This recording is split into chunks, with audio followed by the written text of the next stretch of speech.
Ndị be anyị ekeneni m unu n'ụbọchị nke taa. Anyị sị na ya dịrị ndị Igbo na mma.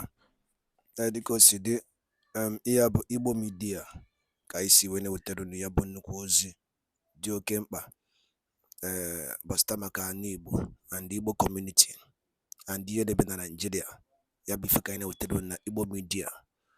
Dịka isi wee na-esole anyị, ọ bụ na nke a bụ ụbọchị izizi gị ị na-abịa n'ilu akwụkwọ na Igbo Media, ekabaru ka i subscribe and turn on your notification ka ị lapụ miss any of our update dịka anyị na-etikwu ya n'ilu akwụkwọ kwa mgbe. Dịka o si dị, o nwere ya wetara n'ụbọchị nke taa gbasịta maka ka ya bụ ife si ada and gbasịta maka ka ya bụ ife si akpọtụ n'ala Igbo. Biko mma achọ ka ige ya bụ ife. Ihe a bụ Biafran Prime Minister MAZI EKPA. O nwere ife okwu n'ilu akwụkwọ mma achọ ka unu ga-esi ya bụ ife ọ na-adọrọpụrụ anyị ifu nche n'ilu akwụkwọ gbasịta maka ihe ndị a niile okwu. Alright, over to you, sir.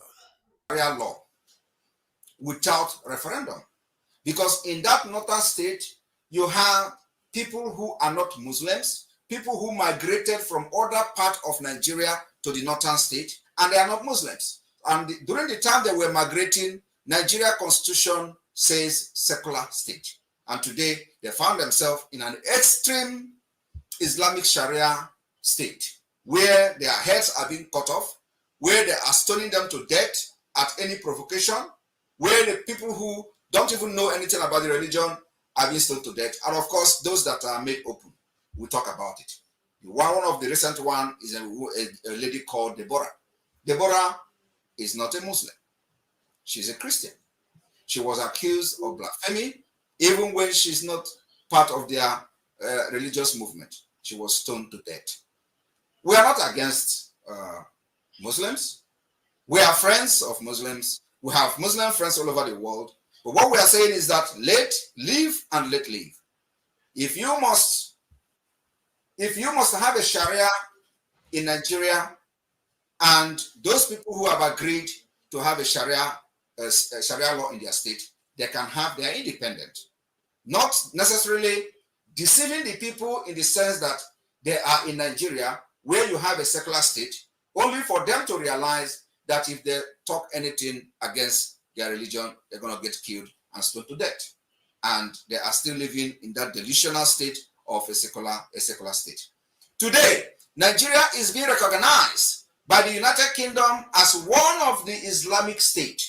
That was the exact word that Macron used, that Nigeria, an Islamic state, was one of those countries that were negotiating the ceasefire with Israel and Palestine, and of course supporting the killing of Israel, the invasion of Hamas against Israel territory, which recorded killings and abduction of innocent women and children. Now, again, the danger of diversity is this: while Nigeria will go to the UN General Assembly to vote and support the state of Palestine, they kill us with guns just for coming out to protest and say that we are ready to also have an independent state. Biafra has suffered the highest, they have become the highest victim in order to continue to push the message and narrative of one Nigeria. We lost 3 million children, not to burn, not to bomb, but to starvation. And that was the war crime committed, one of the war crimes committed by Nigeria. And of course, they have probably escaped being tried for that crime because of the time the UN and of course the International Criminal Court came in place. Having said that, it is not enough that after these 3 million children died, today we are facing times 1,000 of what led to the war that supervised the death of over 3 million. Is it not reasonable for the entire globe, the entire world, those who participated in forcing Biafrans and killing Biafrans and advising Nigeria on how to do blockade over Biafra? Are they not ashamed of themselves today that the Nigeria they cherished and loved so much has collapsed? Nigeria has no other thing to do other than to kill, to lie, involved in international crime, fraud, internet cyber crime, and what have you. Terrorism is on the high rise. Internet fraud is on the high rise. Everybody in Nigeria, if you are not involved in war crime or the other, you will never survive. So Nigeria breeds criminals. And because some of us who have come this far to know how to build a state and make a society a better one, we have risen up to say we will end this particular subjugation of our people, making sure that we do not excel, making sure that we don't develop ourselves, and the only way that we can come out of this subjugation is to have our independent state or Biafra. And I want to make it very clear that we are not declaring independent state of Biafra. Rather, we are restoring the already declared independence. It was declared in 1967. So we have a history. And today, everyone have seen the nosedive Nigeria, how Nigeria is nosediving. And we are not the only country or the only nation that are following this path. It may also interest you that Lithuania, who is one of the powerful countries today in this part of Europe, was also facing similar thing in the past before they actually declared their independence. So the Lithuania was, the declaration of the Lithuania was actually the restoration of an independent state which they initially proclaimed in a relatively recent past as a then. And Lithuania redeclared the restoration of their independence. And that's exactly one of the paths the Biafrans are following today. We will issue a declaration to restore our lost independence, which was declared in 1967. And then also a similar thing proclamation was made by a nation called Sahawari. I don't know how many of you know this nation called Sahrawi, the Arab Democratic Republic of Sahrawi in Western Sahara. Their proclamation of the 1976 is exact thing that the Biafra, of course, almost the same thing that Biafra are following today. In this region, in this country, their liberation witness, at least, they took over some portion of their territory and Morocco controlled the rest. And those areas where they are controlling, where they are very strong, is called a free zone. So people should understand that if there is no event, there is no history. You have to create the solution that suits your problem. And what we are doing today is the combination of many process, of many procedure, of many pathway to freedom. Because Nigeria is a complex state, especially with vested interests of the world powers. So what we are trying to do is to proffer a solution to the, imagining an upsurge of terrorists from Africa. We imagining as a nation will prevent this upsurge of terrorists. And the emergence of Biafra as an independent state will also restore peace and a lasting peace in the Sahel region. This is a fact. With the way this whole thing is going today, there is a need for Biafra to emerge so that the West and those who believe in civilization will have real alliance in Africa. As it stands today, there is no real alliance in Africa. And what I do not believe is when they say the Western influence. There is nothing like that in our own ideology. What we have is civilization influence. And we are embracing civilization, and civilization we will embrace. We continue to follow the path of civilization because that's exactly the pathway to a better society. Nigeria today has opened what they call Center for Eradication of Innovation. Innovation is part of civilization, and they are eradicating it. So we have different ideology, different belief, everything is different. Everything is pulled apart. So the only way we can develop ourselves, attain our potentials, is to govern ourselves in the name of self-determination. So this is the reason we are saying that the world must listen to us now. We have solution, especially to all the problems that are emanating from the West Africa, Sahel region, and of course, the issue of the upsurge of terrorists. The emergence of Biafra will first of all cut all the interest that the terrorists have, which made them to start flowing into Nigeria. And you know what that interest is? They are looking for safe haven where they can tap on the natural resources, make money, sponsor attack in Europe, sponsor attack in America, and the emergence of Biafra will stop that. Thank you very much. There are many things to say, but I know that a lot of people are here who want to say something. Thank you very much. This is the reason. It's okay. It's okay. Or die is our logo and our slogan going forward. Thank you very much. Thank you so much for all this brief, Prime Minister Simon. And the next question will be Mr. President, Mr. G. Eritrea is an independent nation. So what is your government in exile struggle all about? And if you are not fighting for independence like the Biafran people, what is missing from the Eritrean people?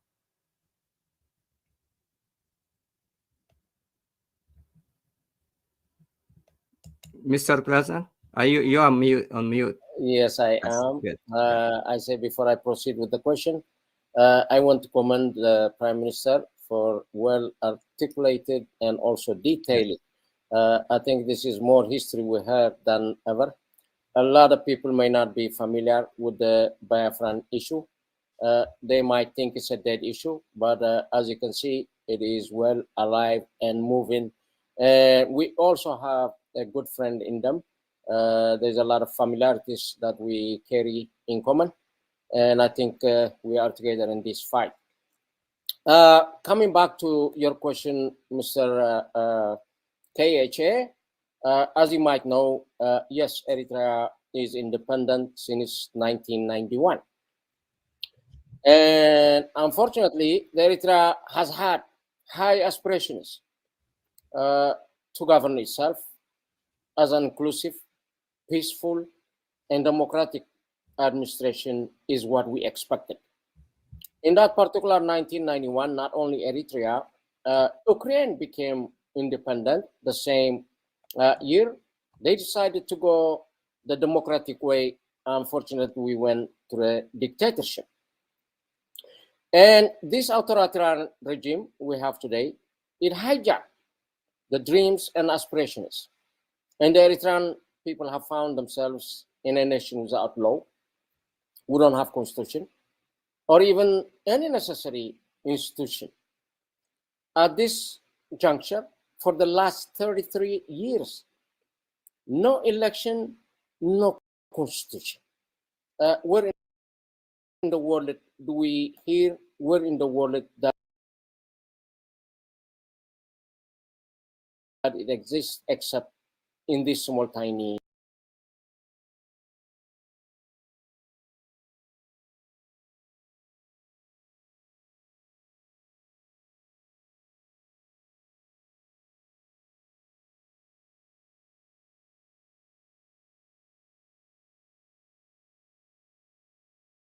Eritrea? You know, we earned our independence through a long bloody struggle, and we paid dearly, many sacrifices. But all this, Eritrean people, dignity, the freedom, it has been betrayed. The struggle hijacked by the oppressive regime only to serve the interest of the few. The economy depleted, and the people's social fabric fragmented. So in order to change this is why from that independence, we have people that are not free inside Eritrea. People that live in fear. People that are jailed without any good reason. In this juncture in our history, we have had over 100 factories in our nation. so long before any African nations, but he kind of closed them all. So people cannot function, people cannot work. The single university we had, it has been shut down. We have some colleges who don't have universities, but what we have is 360 underground jails, prisons. People are fearful. They're all running away from home. Our youth, which they are conscripted in the nation for lifetime. This is what some European nations categorize as slavery. This minority level, they work for nothing. They could not go to school, could not work, could not make family. Everybody, at any juncture, I think they are heading to exodus. This is what created in our life before. Eritreans are a very strong people. They love their nation. They love their people. They love their culture. However, at this right moment, every child were used to be saying, what do you want to be when you grow up? Yes, he will say, I want to be a teacher. I want to be a doctor. I want to be an engineer. I want to be a mathematician.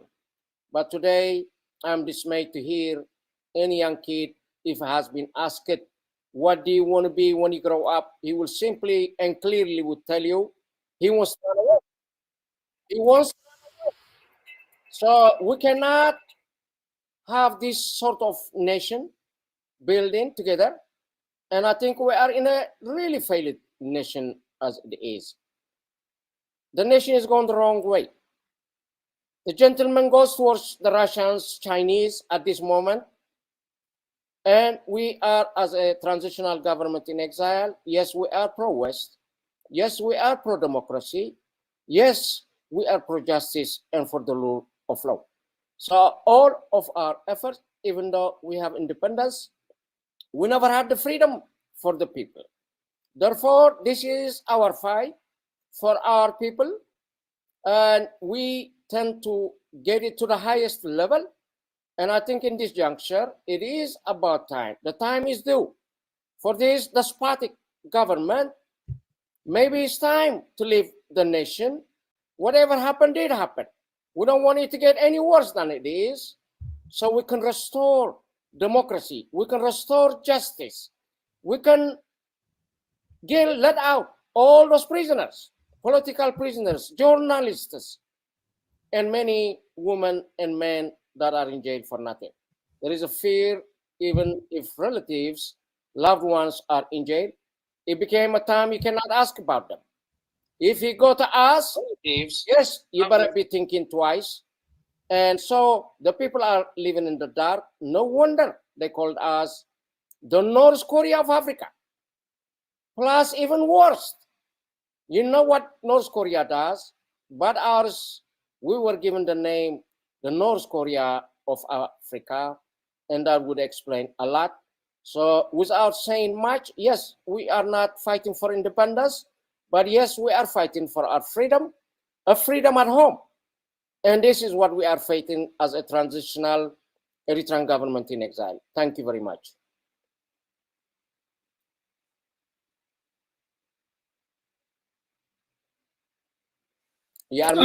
Mr. Yabu, you're on mute. I'm sorry. Yeah, I've been on mute. Yes, thank you, Mr. President. Thank you, Mr. Gee. Mr. Elias, in a short period of the modern strategies involvement with these two governments in exile, you believe have been achieved? We've achieved enormous success for both the Biafran government and the Eritrean transitional government within just a 2-month period. In the case of Biafra, to be honest with you, when we initially established the relationship with the Prime Minister, there had been, I would say, a minimal or negligible knowledge of Biafra in the United States. Even U.S. officials who dealt with Nigeria were really not aware of the Biafran issue. And we've arranged for the Prime Minister, as well as other members of the government, to meet directly with congressional officials, members of Congress, senior advisors, senior staffers, people outside of the government who are very influential, the think tanks. And within a short period of time, Washington, D.C. has gone from not talking about Biafra to now, as I mentioned previously, being written about in one of the most prestigious think tanks in Washington, D.C., the American Enterprise Institute. So I think it's been an enormous success, and this is just the beginning. And what we've really been focused on is developing the awareness. Because once you get the awareness, then you get the support. And this is very important for your viewers who are both the Eritrean viewers, our Biafran friends to understand, is diplomacy is a two-way street, right? One of the things that I've noticed in some of my conversations with our diaspora supporters is that some of them have the assumption that the U.S. government should somehow be able to read the minds of Biafra, read the minds of the Eritrean opposition, to that without educating them, somehow they'll know what to do. And if the U.S. government doesn't help, it means that somehow they're to blame. That's completely absurd. Diplomacy is a two-way street. If whether it's the Eritrean justice movement, the Biafran justice movement, if you want the U.S. to do something or the international community to do something, you have to educate them, give them the facts, give them the figures. That's what the lobbyist does. Tell them what it is you want from them, and then most likely they'll do it. Rather than not educating them, somehow expecting that they know what you want, and then blaming them when something doesn't happen. I mean, that's completely illogical. So, that's why lobbying is important. And in addition to our lobbying, programs such as these are so critical because we are educating the population as to why lobbying is important, why educating is important, why diplomacy is important, and how that interplays. Now, so we've basically gotten Biafra on the map within a short period of time, and we're going to have a huge explosion these. Ndị be anyị daalụ nne nnukwu unu si wee na-esore na Igbo Media dịka unu si na-esore anyị sị na Chukwu oke abịa mapụrụ mmiri na ya gosi niile n'ofu n'ofu otu anyị kwuru otu akọ ya dịrịrị ise ise ise ekebakwa alụ ka itinye alụ nke gị na ihe niile na gbasara maka ihe Biafran Prime Minister kwugasị n'iru akwụkwọ ana ndị ọzọ dị iche iche kabarụ ka itinye alụ nke gị ife icherụ n'ụdị nke gị gbasara maka ya bụ ife dịka anyị nọkwa na-echekwa olileanya na Maazị Nnamdi Kanu ya pụta oge na-adịghị anya na n'ụlọ mkpọrọ anyị sị na Chukwu oke abịa ma ga-enye ya ike nọnyere ya chekwaba ya mana anyị kwuru otu aka ọ ya dịrịrị ise ise ise. Thank you and also stay tuned at Eastern News 24 ka emesịa nụ ndị be anyị.